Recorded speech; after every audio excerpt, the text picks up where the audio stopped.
लालची सास और चंट बहू। मीरा की सास कमला एक दिन अपनी सहेली सुमन से कहती है कि उसने अपने बेटे रमन की शादी करके लाखों का नुकसान कर लिया। कमला जी ऐसा क्यों कहती हो? भला मीरा में क्या बुराई है? अरे सुमन बहन, क्या बताऊं, इस मीरा ने तो मेरी नाक में दम कर रखा है। ना ही घर का कोई काम करती है और ना ही बाहर कमाने जाती है। अरे भला फ्री की रोटियां तोड़ने के लिए इसे लेकर आई थी क्या मैं? अरे जी आजकल तो ऐसा ही हाल है सबका। दहेज में एक गाड़ी क्या ले आती है कि बस सर पर बैठ के तांडव करने लगती है। मेरी बहू मीरा तो दहेज में एक फूटी कोड़ी भी नहीं लाई, फिर भी रोज महारानी मुझे उंगली पर नचाती है। जी फिर तो बहुत गलत बात है। तुम्हारी भी गलती है, बिना दहेज के ब्याह किया ही क्यों? अरे मैं तो अच्छा और बहुत दहेज लेती, आखिर मेरा बेटा इंजीनियर है। पर तेरे जीजा जी दहेज के खिलाफ है ना। बेकार कॉलेज के प्रोफेसर, अरे दुनियादारी की समझ ही नहीं है, बस अपने किताबों की दुनिया में ही रहते हैं। अरे जी अभी भी कुछ नहीं बिगड़ा, थोड़ा काम में लगाओ, खुद दहेज चल के आएगा। कमला को सुमन की बात समझ में आ जाती है और उसे सुमन का सुझाव अच्छा भी लगता है। कमला अगली सुबह से मीरा पर हुक्म चलाने लगती है। सुन बहू, फटाफट से सफाई कर ले, फिर रोटियां भी बनानी है। सासू माँ, सब मैं ही करूंगी क्या? आप क्या पूरा दिन मुझे काम बताने का ही कष्ट करती रहोगी? तो तू क्या चाहती है, मैं तेरी नौकरानी बन जाऊं? हैं? चुपचाप काम कर, नहीं तो अपने मायके का रास्ता नाप और निकल मेरे घर से। मीरा अपनी सास की धमकी सुन के थोड़ा डर जाती है। वो पूरी ईमानदारी के साथ घर का काम और अपनी सास कमला की सेवा करने लगती है। ये सब देखकर कमला बहुत खुश होती है, पर थोड़ी निराश भी होती है, क्योंकि जैसा वो चाहती थी वैसा कुछ अभी तक तो हुआ नहीं था। कमला अपनी बहू मीरा को और काम बताने लगती है। सासू माँ, आज मेरी तबीयत थोड़ी खराब है, आज तो मैं काम नहीं कर पाऊंगी। अच्छा, तो ऐसा करती हूँ, एक गाड़ी मंगा देती हूँ जो तुझे तेरे मायके छोड़ा है। अब तेरे दहेज में कोई नौकरानी तो आई नहीं जो तुझे आराम करने दूं।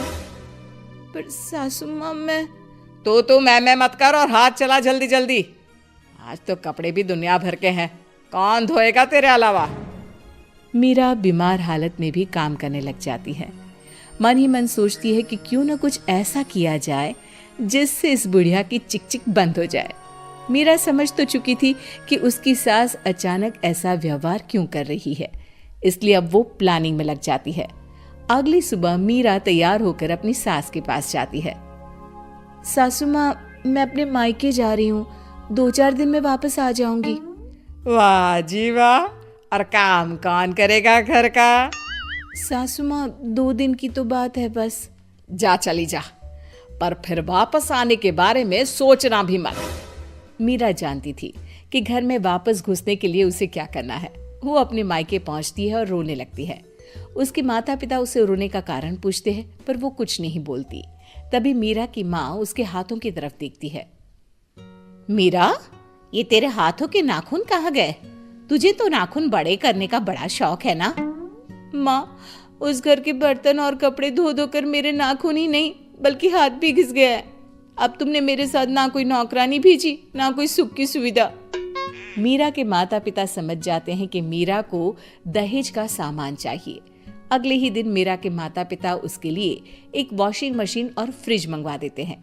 मीरा ये देखकर बहुत खुश होती है और खुशी खुशी अपने ससुराल जाने की तैयारी करने लगती है। मीरा जब अपने ससुराल पहुंचती है तो उसकी सास उसे देखकर बहुत खुश होती है। अरे मेरी प्यारी बहू, आ गई तू?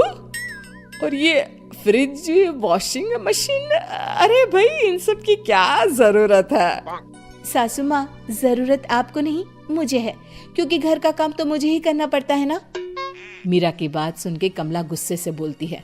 बहू रानी, तू मेरी बात सुन ले, मैं तेरे इस दहेज के सामान के सामने झुकने वाली नहीं हूँ।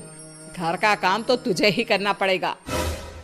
अब कमला और दहेज लेने के चक्कर में मीरा का काम बढ़ाने लगती है। वो जानबूझकर गंदगी फैलाती और बना हुआ काम बिगाड़ने लगती। मीरा बहुत परेशान हो जाती है। वो अपनी सहूलियत के हिसाब से हर चीज अपने मायके से मंगवा लेती है। धीरे धीरे कमला की चाल कामयाब हो जाती है, पर वो मीरा की चाल नहीं समझ पाती। धीरे धीरे मीरा भी अपने मकसद की तरफ बढ़ने लगती है। वो अपने ससुर और अपने पति को अपनी तरफ कर लेती है। एक दिन मीरा अपने ससुर से कहती है, पिताजी क्यों ना आप ये घर मेरे नाम कर दे, क्योंकि सासू माँ तो बीमार रहती हैं और रमन का तो आपको पता ही है कितने बिजी रहते हैं। ऐसे में घर को संभालेगा कौन? हाँ बहू, मुझे लगता है कि तुम बिल्कुल सही कह रही हो। इस घर को संभालने वाला कोई तो होना चाहिए। ये कहकर मीरा के ससुर जी अपनी पूरी प्रॉपर्टी मीरा के नाम कर देते हैं। मीरा बहुत खुश होती है क्योंकि वो अब अपने मकसद में कामयाब हो गई थी। इस बात की खबर कमला को भी लगती है। कमला को जैसे ही पूरी बात पता चलती है, उसके पैरों तले जमीन खिसक जाती है। वो गुस्से में मीरा के पास जाती है। अरे करमजली, तू तो बहुत चंट निकली। मैं तुझसे घर का सामान ही मंगवाती रह गई और तूने पूरा का पूरा घर अपना बना लिया। सासू माँ, अब आप घर का काम करने की भी आदत डाल ही लो, क्योंकि अब मैं तो कुछ करूंगी नहीं।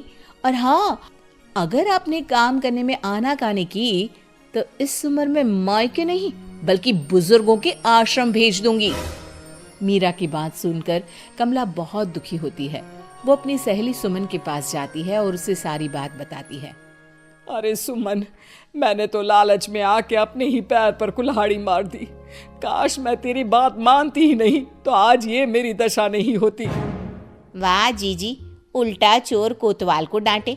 मैंने तो सिर्फ काम करवाने की सलाह दी थी, पर तुम तो बेचारी मीरा को परेशान करने लग गई।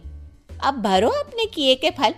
और वैसे भी ना, एक दिन तो ऊंट पहाड़ के नीचे आ ही जाता है।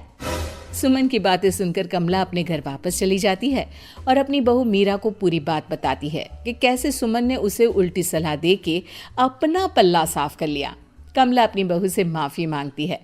नहीं सासू माँ, आपको अपनी गलती का एहसास हो गया, मेरे लिए वही बहुत है। मुझे भी घर पर कोई राजबाज नहीं करना, बस प्यार और साथ मिले उतना ही बहुत है। अब सास बहू मिलजुल के एक साथ प्यार से रहने लगती हैं और दोनों घर के काम भी मिल बांट के करने लगती है।